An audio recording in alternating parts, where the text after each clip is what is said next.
semuanya, Assalamualaikum warahmatullahi wabarakatuh. Om Swastiastu, Namo Buddhaya, salam kebajikan.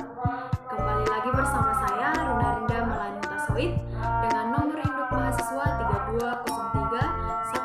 32031111038. Saya dari Prodi Pendidikan Pancasila dan Kewarganegaraan, Fakultas Ilmu Sosial Universitas Negeri Medan.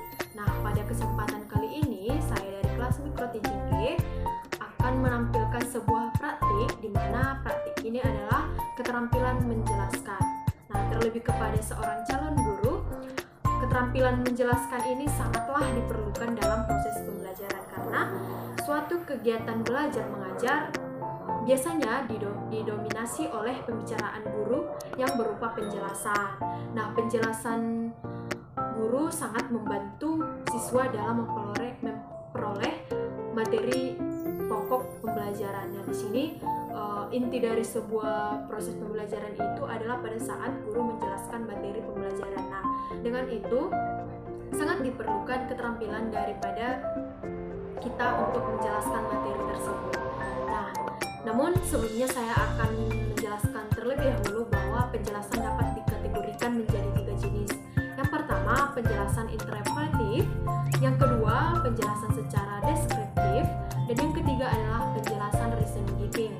Nah, yang pertama, penjelasan interpretatif, di mana penjelasan ini adalah menjelaskan dengan memberikan klarifikasi, mencontohkan, atau menafsirkan arti dari sebuah istilah. Biasanya penjelasan ini menjawab pertanyaan apa. Nah, yang kedua adalah penjelasan deskriptif, di mana jenis penjelasan ini adalah penjelasan yang menjelaskan suatu proses atau struktur. Penjelasan ini biasanya menjawab pertanyaan bagaimana, dan jawabannya akan dijelaskan melalui deskriptif. Dan yang ketiga adalah penjelasan reason giving, di mana penjelasan reason giving ini adalah penjelasan yang menawarkan alasan atau penyebab terjadinya fenomena atau latar belakang teori dan konsep. Nah, penjelasan ini berupaya menjawab pertanyaan-pertanyaan yang diberikan oleh guru pada saat menjelaskan. Nah, demikian jenis penjelasan. Selanjutnya saya akan menjelaskan bagaimana menjelaskan secara efektif. Nah, menjelaskan secara efektif itu ada dengan 4 hal. Yang pertama, terstruktur. Maksudnya di sini adalah kita harus menjelaskan materi kepada peserta didik secara terstruktur, mulai dari yang pertama sampai yang terakhir. Jangan acak-acakan karena itu membuat siswa kebingungan. Yang kedua adalah jelas.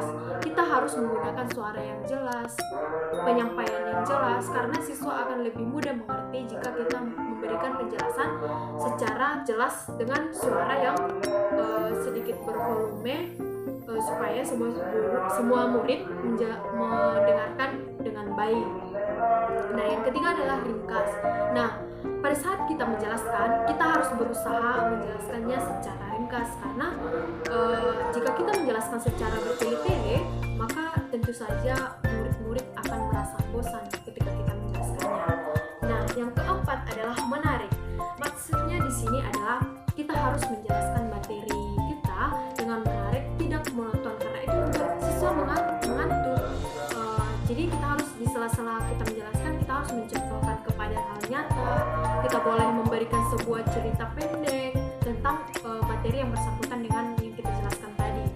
Nah, mungkin itulah cara yang bisa dilakukan ketika kita menjelaskan secara efektif. Yang pertama tadi terstruktur, yang kedua secara jelas, yang ketiga secara ringkas, dan yang keempat adalah menarik.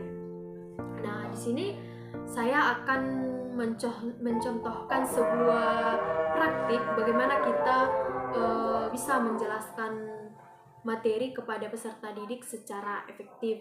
Nah, misalnya nih, saya punya sebuah materi suprastruktur politik. Nah, ini saya ajarkan kepada kelas SMA. Mungkin kita contohkan kepada kelas 12 SMA di jurusan IPS ataupun IPA. Nah, pada saat ini sebelum kita menjelaskan materi ini, kita harus menguasai terlebih dahulu dong materinya, karena ini akan berpengaruh pada saat kita menjelaskan supaya kita tidak gugup. Nah, misalnya oke, anak-anak, pada kesempatan ini Ibu akan menjelaskan tentang suprastruktur politik. Oke, ada yang mengerti tentang suprastruktur politik? Nah, jika tidak ada, maka kita akan menjelaskannya mulai dari apa itu suprastruktur politik, apa itu jenis-jenis daripada suprastruktur politik, apa pengertian dari jenis suprastruktur politik tersebut, dan juga yang lainnya. Misalnya, saya akan menjelaskan anak-anak, ibu akan menjelaskan bahwa suprastruktur politik itu adalah bagian-bagian daripada lembaga kewenangan di lembaga politik. Nah, suprastruktur politik ini terdiri dari lembaga legislatif, lembaga eksekutif, dan lembaga yudikatif. Nah, ibu ingin bertanya, apakah kalian pernah mendengar lembaga tersebut? Nah, pasti siswa-siswa menjawab pernah dengar atau tidak, dan saya yakin sudah pernah mendengar. Nah, ibu harap kalian sudah pernah belajar tentang hal ini, bahkan sudah mengetahui tentang hal ini.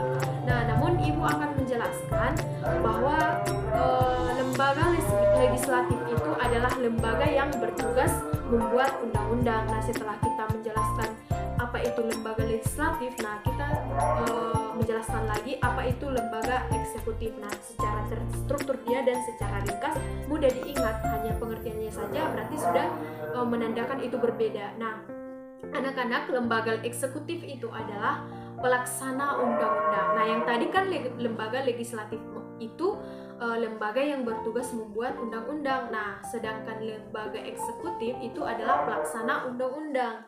Nah, dan yang terakhir tadi ibu mengatakan ada lembaga yudikatif. Nah, lembaga yudikatif ini adalah lembaga yang bertugas mengadili pelanggaran terhadap undang-undang. Nah, mungkin itu adalah tugas-tugas daripada suprastruktur politik yang ibu jelaskan. Nah, setelah menjelaskan apa itu pengertiannya dan juga tugasnya, mungkin boleh dijelaskan juga yang lainnya secara terstruktur. Misalnya tuh lembaga legislatif kan ada jenisnya, ada terdiri dari apa. Nah, ibu akan menjelaskan bahwasanya lembaga legislatif itu terdiri dari MPR, DPR dan DPD. Nah, sedangkan lembaga eksekutif itu terdiri dari Presiden, BPK, Kementerian Negara, Tentara Nasional Indonesia, dan sebagainya. Dan sementara lembaga yudikatif itu terdiri dari Mahkamah Agung, Mahkamah Konstitusi, dan juga Komisi Yudisial. Mungkin jika ada pertanyaan, ibu persilahkan. Di sini kita harus berusaha membuat sesi pertanyaan karena membuat suasana menjadi hidup, tidak bosan hanya mendengarkan saja. Nah, itulah tadi bagaimana cara kita untuk menjelaskan materi pembelajaran secara efektif, karena di situ sudah terstruktur, menarik, dan juga secara ringkas dan juga jelas gitu. Kita sudah menjelaskan dengan detail apa itu suprastruktur politik, lembaga legislatif, eksekutif, dan juga yudikatif. Mungkin demikian hasil pemaparan saya ucapkan terima kasih.